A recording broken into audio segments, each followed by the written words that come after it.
अस्सलामुअलैकुम दोस्तों, आज की इस वीडियो में हम अल्लाह ताला के नाम अल बाकी के चंद ख़वास बयान करेंगे। जो शख्स इस इस्म को 1000 मरतबा जुम्मा की रात में पढ़ेगा, अल्लाह ताला उसको हर तरह के ज़रर और नुकसान से महफूज रखेगा और इंशाअल्लाह उसके तमाम नेक अमाल मकबूल होंगे और उसे गम से खलासी नसीब होगी। जो सूरज निकलने से पहले 100 बार रोज़ाना पढ़ेगा, इंशाअल्लाह मरते दम तक कुछ दुख न पाएगा और आक़िबत में बख्शा जाएगा।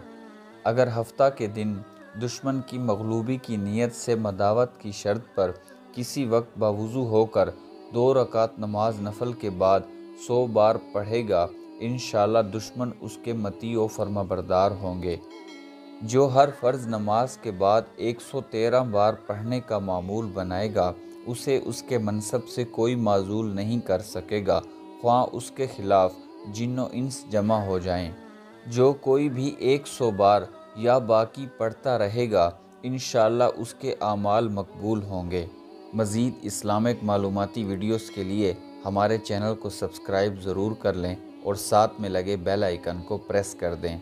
जज़ाकल्लाह।